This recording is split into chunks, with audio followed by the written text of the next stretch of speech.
किसान साथियों नमस्कार।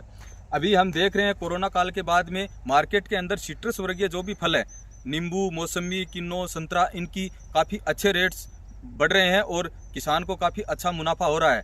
तो हम जो भी किसान इनकी खेती अभी कर रहे हैं वो तो ठीक है, उनको तो सब चीज़ों का पता है, लेकिन जो किसान खेती इसकी अभी नहीं कर रहे हैं उनको इसके बारे में पूरी जानकारी डिटेल के साथ दी जाएगी।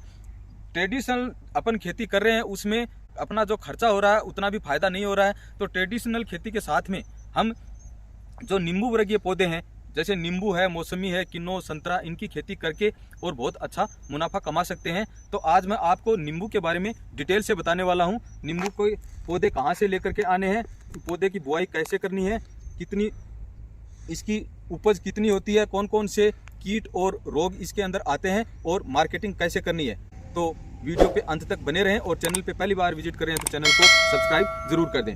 साथियों, अगर आप नींबू वर्गीय पौधों की खेती करना चाहते हैं, इसमें पूरे एरिया में मैंने ये सिट्रस वर्गीय पौधे ही लगा रखे हैं, तो इससे काफ़ी अच्छा मुझे मुनाफा हो रहा है। 3 साल मुझे हो गई और जो पौधे हैं वो भी आप देख रहे हैं कि इसके मैंने अभी नींबू 2 बार तोड़ दिए। और नींबू की ये वैरायटी, इसके अंदर एक तो बीमारियां बहुत कम आती हैं, मैंने कोई बीमारी अभी तक 3 वर्ष में इन पौधों के अंदर देखी नहीं है। दूसरा, इनके अंदर फ्रूट है वो बहुत ज्यादा मात्रा के अंदर लगते हैं और वर्ष भर फ्रूट लगते हैं। बस एक ही चीज की ध्यान रखने की जरूरत होती है कि इसके अंदर हमें न्यूट्रिएंट की पूर्ति बनाए रखनी होती है।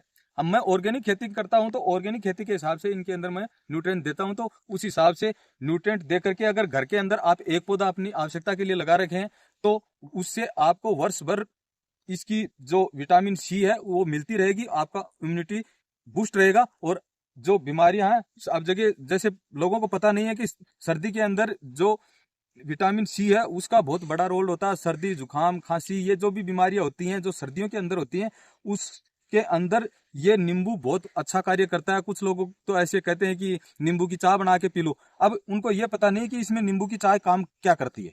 तो नींबू की चाय इम्यूनिटी को बूस्ट करती है, वो कार्य हमें नींबू से मिल रहा है। तो सर्दी के अंदर उतना ही कार्य करता है जितना गर्मी के अंदर करता है, तो सर्दी में भी बराबर नींबू का प्रयोग करते रहना चाहिए। अब इसकी जो सबसे पहले हमें कैसे एरिया के अंदर नींबू की खेती करनी चाहिए, तो नींबू की खेती आप लगभग सभी एरिया में कर सकते हैं जहां का पीएच 6.5 से लेकर के और 8.5 के बीच में हो, उस एरिया में आप नींबू की खेती कर सकते हैं।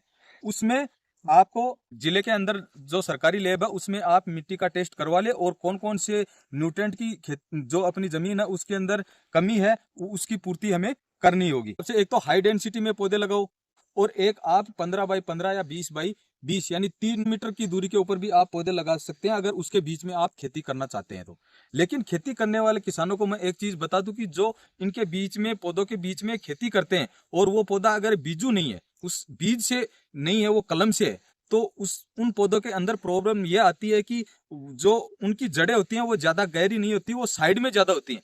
तो उनमें ट्रैक्टर वगैरह से जो हम लगवाते हैं, फाड़ वगैरह जो भी लगवाते हैं, उससे वो उसकी जड़ कट जाती है और पौधा ग्रोथ नहीं करता, बार बार उसकी जड़ कटती रहती है। तो इस बात का हमें ध्यान रखना है कि अगर आप खेत के अंदर पौधे लगा रहे हैं और आप उसमें खेती के साथ में बागवानी कर रहे हैं तो उसमें आप बीजू पौधे ही लगाएं। बीजू पौधे आप लगाना चाहते हैं तो उसमें जो बालाजी वैरायटी है वो सबसे बेस्ट है और वो साल में एक बार फल देती है। और उसमें ये होता है कि इसमें तो मुझे पहले वर्ष से ही उत्पादन मिलने लगा था, लेकिन पहले वर्ष तो मैंने फल तोड़ दिए थे और दूसरे वर्ष से फिर मैं इसका कंटिन्यू ले रहा हूँ।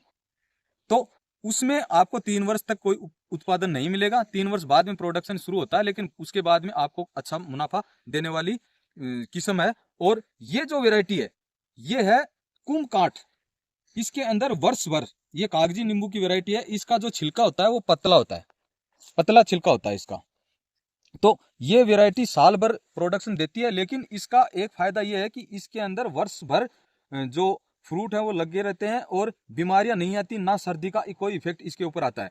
तो ये काफी रेजिस्टेंट पावर रखने वाली ये वैरायटी है, तो ये पौधे अपन लगा सकते हैं। और इसके अंदर हमें जो पौधे हमने लगा रहे हैं उसको बारिश के समय ही लगाने का प्रयास करें। वैसे हम 2 बार साल के अंदर लगा सकते हैं, या तो मार्च के अंदर या फिर जुलाई के अंदर। तो ज्यादा बेस्ट रहता है जुलाई वाला। जुलाई के अंदर पौधे लगाने से पहले आप मई के अंदर उसमें 2 या 3x3 के गड्ढे कर दो। गड्ढे करने के बाद में उसमें खाद डाल करके और उसको गड्ढे को बंद कर दें। जब 2 बारिश अच्छी हो जाए उसके बाद में उसके अंदर नर्सरी से अच्छी किस्म का जो आप चयन कर रहे हैं उसके पौधे लेकर के आए। और पौधे का अगर आप बाग लगा रहे हैं तो किस्म का चयन करना बहुत बड़ी जिम्मेदारी है। किस्म का चयन किए बिना आप ऐसे ही पौधे लगा देंगे तो आपको बाद में घाटा भी हो सकता है। तो इस चीज का आपको ध्यान रखना है। अच्छी किस्म का अपने एरिया के हिसाब से चयन करके ही आपको लाना है।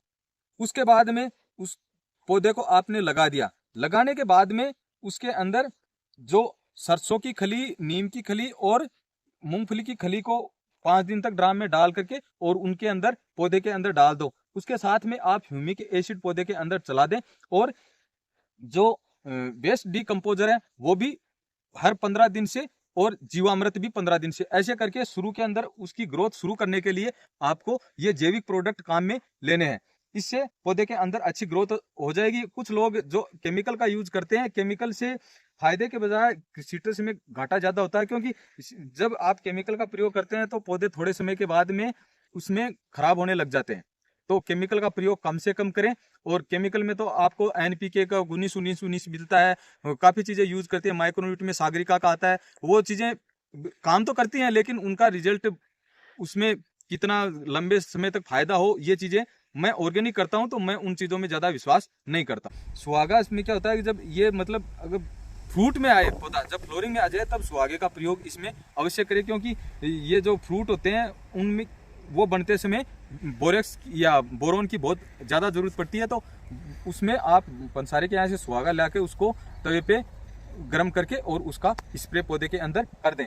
ये सारी चीज़ें इनके अंदर आप करेंगे तो उससे न्यूट्रिएंट की कमी नहीं रहेगी। उसके साथ में रोगों का विशेष ध्यान रखने की आवश्यकता है। नींबू वर्गीय पौधों के अंदर मुख्य रूप से 2-3 बीमारियां ही आती हैं और तो नॉर्मल है, लेकिन इसमें एक तो होती है डाईबैक, एक सिट्रस कैंकर और एक जो गमोसिस होती है, वो ये बीमारियां ज़्यादा होती हैं। तो ये फंगस से ही ज़्यादा इनका रहता है। जो सिट्रस कैंकर होती है वो बैक्टीरिया जनित है। तो इनका हमें मैनेजमेंट करना बहुत ज़रूरी भी है और बहुत ईजी भी है, क्योंकि ये इनका आप मैनेजमेंट सही तरीके से नहीं करेंगे तो ये बीमारियां पौधे को खत्म कर देंगी।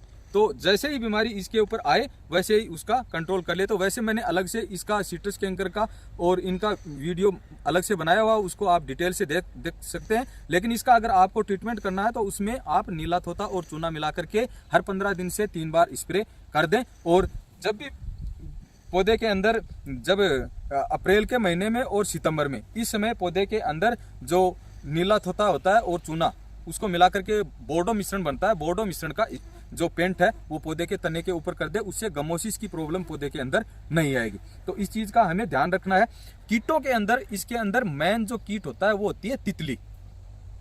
तितली इसके अंदर ये करती है कि जब पौधे की जो नई पत्तियां निकलती हैं उसके ऊपर अंडे दे देती है और वो उस पौधे को, जो पत्ते होते हैं उसको चिकना कर देती है और पत्ते फिर मुड़ जाते हैं और ग्रोथ रुक जाती है। तो उसका ट्रीटमेंट करना बहुत आवश्यक है। तो उस चीज का हमें ध्यान रखना। ऑर्गेनिक में उसका मेरे को ट्रीटमेंट नहीं हुआ तो मैं प्रोफेक्स सुपर इसके लिए काम में लेता था। अब तो इसके अंदर उसका बड़े प्लांट हो गए तो बड़े प्लांट में कोई मेरे इन प्लांट के अंदर मिला नहीं है। तो पिछले 2 वर्ष से मैं किसी प्रकार का केमिकल इनमें काम में नहीं ले रहा हूं। अब बात करते हैं मार्केटिंग की। तो मार्केटिंग आपकी जब ही सफल होगी जब आपने अच्छा प्रोडक्ट बनाया है। अगर आप मंडी के अंदर लेकर के अपने प्रोडक्ट को जाते हैं तो आप उतना मुनाफा नहीं मिलेगा जितना आप मार्केटिंग अपने अगर एरिया में आपकी हो जाती है तो उससे आपको काफी फायदा ज्यादा होता है। तो इसके लिए आपको ऑर्गेनिक प्रोडक्ट ही बनाने होंगे, लोगों के अंदर विश्वास पैदा करना होगा। क्योंकि अगर आप केमिकल यूज कर रहे हैं तो केमिकल तो कहीं भी मिल जाएगा, तो लोग उसके लिए ज्यादा तैयार नहीं होते। लेकिन अगर आप ऑर्गेनिक प्रोडक्ट बना रहे हैं तो लोगों के अंदर आपकी अच्छी छवि बनती है और लोग आपकी तरफ आकर्षित होते हैं और आपके जो चीजें हैं वो खरीदते हैं। तो इस चीज का आपको ध्यान रखना है कि आपका जो प्रोडक्ट है वो आपका जो फार्म है वहीं से निकल जाए, वो सबसे ज्यादा मुनाफा देने वाला है। बाकी तो मंडी है और कुछ कंपनियां हैं जो आजकल ऑर्गेनिक प्रोडक्ट ही लेती हैं, वो ग्रेडिंग करके लेती हैं, लेकिन अच्छा मुनाफा वो भी मंडी से ज़्यादा मुनाफा देती हैं। तो उनके यहाँ भी आप अपने प्रोडक्ट को बेच सकते हैं। तो अगर आपकी कोई भी तरीके की अगर नींबू वर्गीय पौधों की से संबंधित किसी भी प्रकार की आपको अगर जानकारी लेनी हो तो कमेंट बॉक्स में आप लिख सकते हैं, मैं आपको ज़रूर उसके बारे में रिप्लाई दूंगा। और वीडियो आपको अच्छा लगा हो तो प्लीज़ वीडियो को लाइक और शेयर जरूर करें और चैनल को सब्सक्राइब करना ना भूलें। जय हिंद, जय किसान।